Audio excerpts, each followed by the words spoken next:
All right, guys, 18.4 has been announced, and we have a two-part workout that is a time cap of 9 minutes. The first part, Diane. Classic CrossFit, 21-15-9, deadlifts and handstand push-ups. Immediately into 21-15-9, heavier deadlifts, and instead of handstand push-ups, we're gonna do handstand walk. So 50-foot handstand walk in between each set of deadlifts. So Diane-ish. With this workout, it's gonna be really important for you to decide what is your goal? Where are you at? And be very realistic with that. It's only 9 minutes, which means it's going to be very explosive.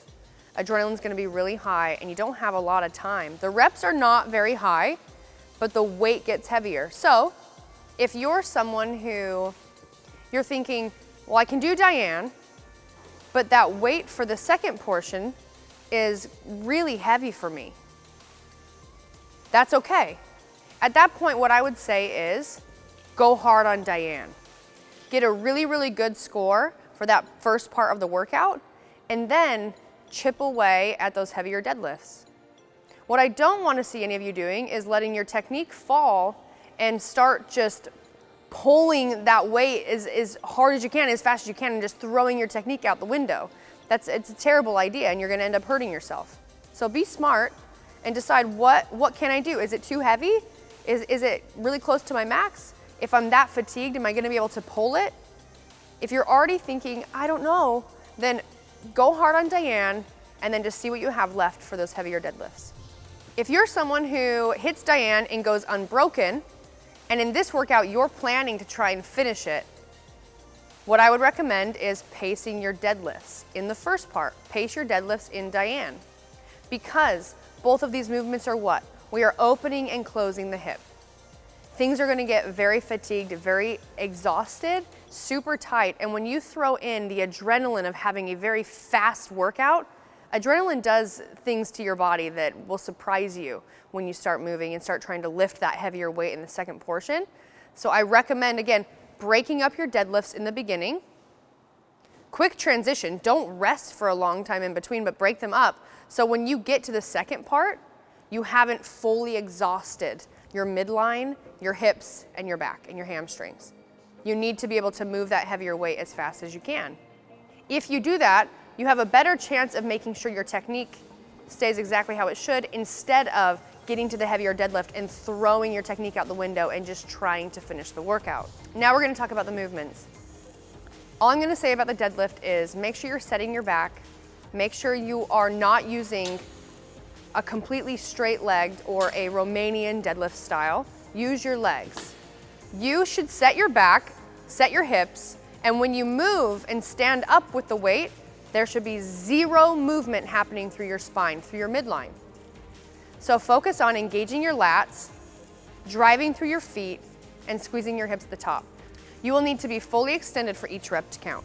With the handstand push-up, you are gonna wanna move very, very fast, and that's fine. I just recommend that you allow yourself to bring your knees a little bit more down to your chest in each kip, so you have a bigger range of motion to drive your hips open and throw your feet up to the ceiling and make it easier on you. They are going to wear on you, it's going to blow up your hips, they're gonna get tight, you're gonna get fatigued. So if you take a little bit extra time to use the hips in the kip versus something more like a frog kip, it will pay off in the long run, especially in this workout. Last but not least, the handstand walk. Most of you have probably been upside down and have attempted a handstand walk in your own gym. If you have not, I highly recommend you try it. Whether you think maybe you're a beginner and you're like, no way, I've never done that, and no way am I gonna be moving that weight. Still, I recommend, just for fun, start practicing getting upside down, get comfortable upside down, so next year, when a handstand walk is programmed again, you feel more prepared. Here are a couple tips for your handstand walk. You have to think about keeping a very tight body position, squeeze your feet together, and think about actively pushing into the floor and using your lats. So I kind of picture if someone were to grab me by the lats and they were going to pick me up, I would be actively pushing my shoulder to my ear and driving my hands into the floor, while simultaneously squeezing my feet and driving my feet to the ceiling. So instead of driving the handstand walk with your feet and falling with your feet, I want you to think about squeezing your feet together, pushing them to the ceiling, and sort of falling with your hips. So instead of controlling it with your feet, you're going to control it with your hips. Something that we preach and practice is to not make big changes or make changes to your routine and your training or your warm-ups all of a sudden just because now you think that what other people are doing is what you need to be doing. So today I've got a couple extra things to work on getting your hips, your back, and your core nice and warm, and I hope you like them.